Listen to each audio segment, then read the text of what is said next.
Hello mga ka-busy mind. So ngayon nag-configure tayo ng for loop addressable na panel.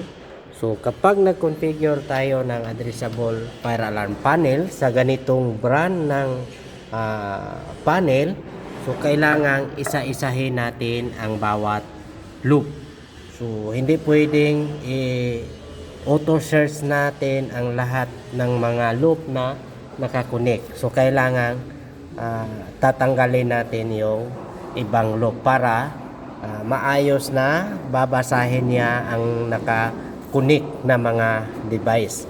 Tapos kung anong loop ang ating babasahin or auto search, so kailangan na yung cable na return ay hindi natin i-connect para mabasa niya ng maayos kung ilang cable or ilang device sa isang loop na nakakonek. So tulad nito, so, ang i-auto search natin na loop ay yung loop 4. Kung makikita natin yan, return na cable ay tinanggal natin para mabasa niya kung ilang device ang nakakonek niyan. So dito sa menu, titingnan natin. Yan.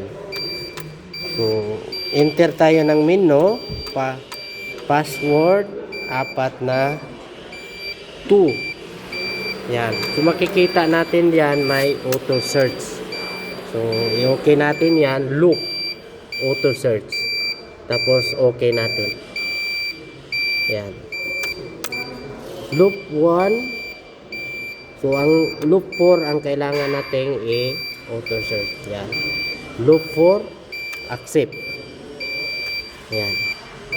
So loop 4 ang babasahin niya kung ilang device ang naka-connect niyan. So kapag natapos na yan sa pag-reading 100%, mag-display yung mga device na naka-connect diyan. Kung makikita natin diyan. So dito titingnan natin arrow pakaliwa pakanan kung hanggang ilang device yan. Yan.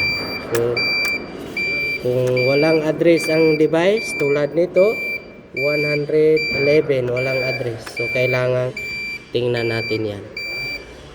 Scroll natin. So 111. Yan.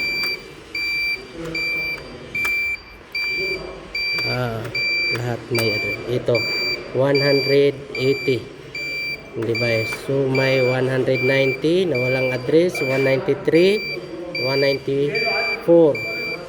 Scroll natin.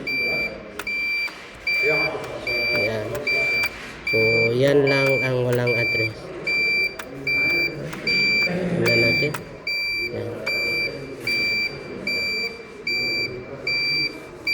So yun ang loop 4. So balik tayo. Yung walang address, yun ang balikan natin na device para i-address natin. So ganyan lang ang pag-configure sa panel na ito. Manual configuration lang ito. Okay?